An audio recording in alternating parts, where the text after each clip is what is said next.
نحمده ونصلي على رسوله الكريم أما بعد أعوذ بالله من الشيطان الرجيم بسم الله الرحمن الرحيم وتوبوا إلى الله جميعا أيها المؤمنون لعلكم تفلحون۔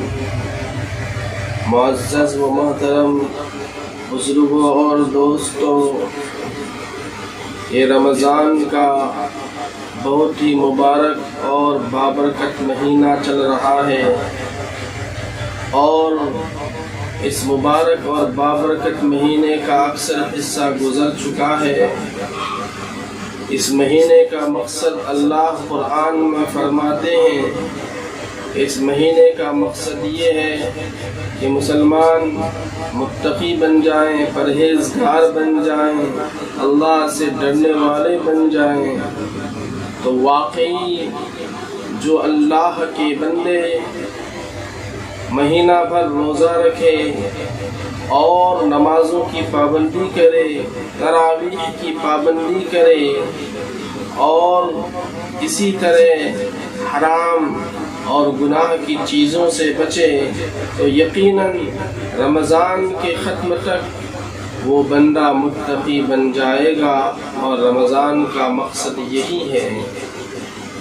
لیکن آج دین کے کاموں کو لے کر اتنی بے پرواہی ہو گئی ہے کہ بہت کم لوگ ہیں جو رمضان میں روزے بھی رکھیں، تراویح بھی پڑھیں، نماز بھی پابندی کے ساتھ پڑھیں، اور زکوٰۃ صدقہ خیرات بھی کریں اور برائیوں سے بچیں۔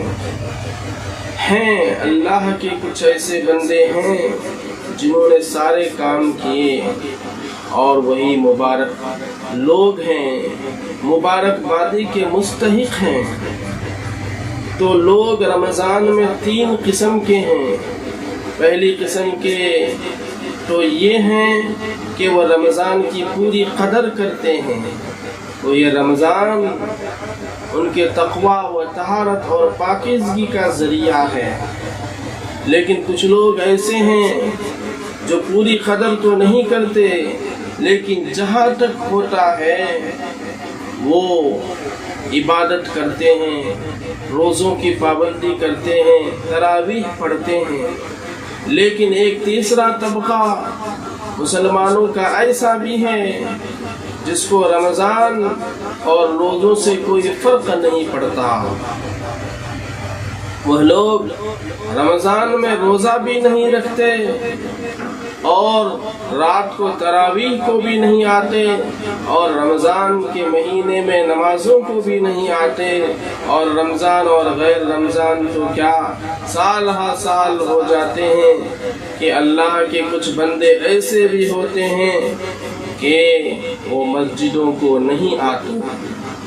تو میرے دوستوں اور بزرگوں، میں آج چند باتیں جو عرض کر رہا ہوں اس کا مقصد انہی لوگوں کو بیدار کرنا ہے، اور ہم سب کو بیدار ہونا ہے اور بیدار کرنا ہے، اور جبرائیل امین کی بد دعا سے بچنے کی کوشش کرنا ہے۔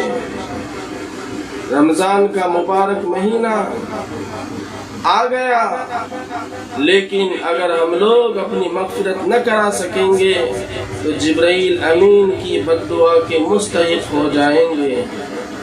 اس لیے بزرگوں اور دوستوں اور دینی بھائیوں اور ماؤں اور بہنوں، جو ہو گیا سو ہو گیا، اب ہم کو کیا کرنا چاہیے؟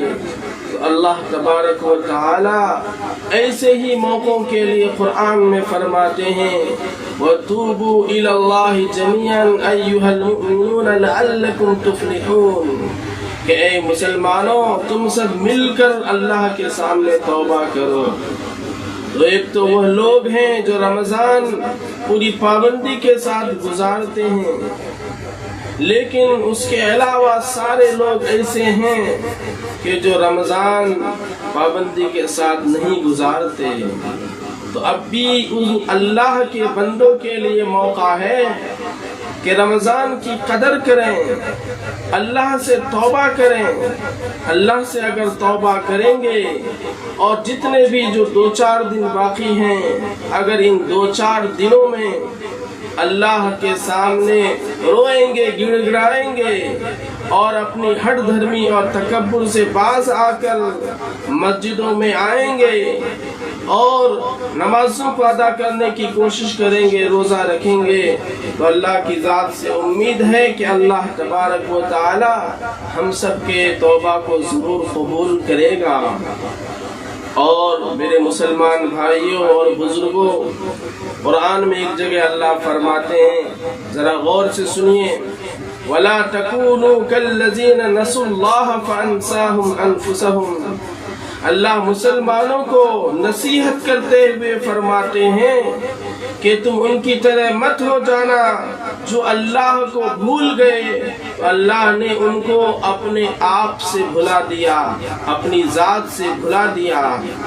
تو جو لوگ رمضان میں روزہ نہیں رکھتے ہیں، تراویح نہیں پڑھتے ہیں، رمضان کی مہینے کی قدر نہیں کرتے ہیں، کھلم کھلا گناہ کرتے ہیں، ان کا کھانا پینا ہوٹلوں میں کھلے عام ہوتا ہے، ایسے لوگ نہ سوچیں کہ ہمیں کچھ نہیں ہوتا۔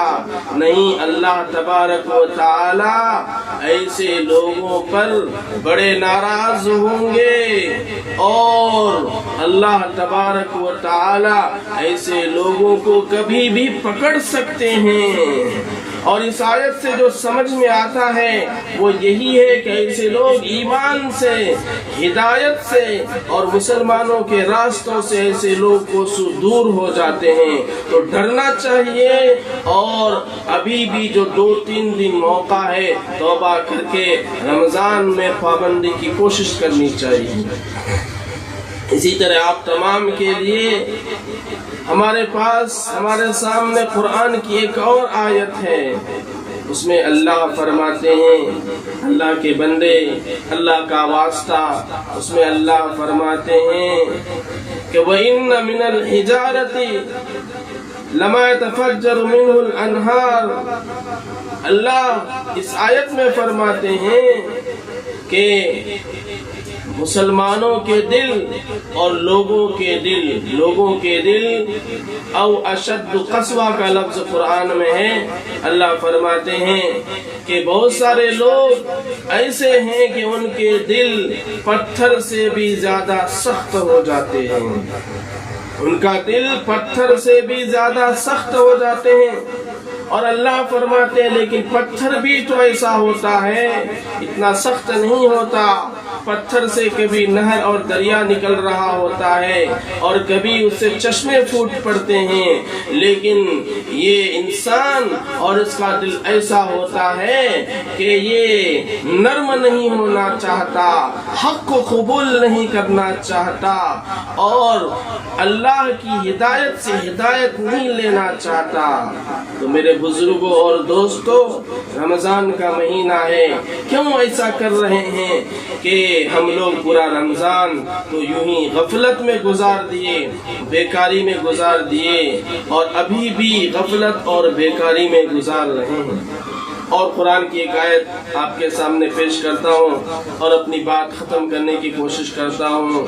اللہ قرآن میں ایک اور جگہ فرماتے ہیں أَلَمْ يَعْنِ لِلَّذِينَ آمَنُوا أَن تَخْشَعَ قُلُوبُهُمْ لِذِكْرِ اللَّهِ وَمَا نَزَلَ مِنَ الْحَقِّ۔ کیا اس کا خلاصہ یہ ہے، کیا وہ وقت نہیں آیا مسلمانوں کے لیے، کیا وہ وقت مسلمانوں کے لیے نہیں آیا کہ ان کے دل نرم ہو جائیں اور وہ اللہ سے ڈریں؟ أَلَمْ يَعْنِ لِلَّذِينَ آمَنُوا أَن تَخْشَعَ قُلُوبُهُمْ لِذِكْرِ اللَّهِ وَمَا نَزَلَ مِنَ الْحَقِّ، اور حق جو نازل ہوا اس سے ڈریں، یعنی ہدایت قبول کریں۔ ان تمام چیزوں سے، ان تمام آیتوں میں اللہ یہی پیغام دینا چاہتے ہیں کہ مسلمانوں اللہ کی طرف لوٹو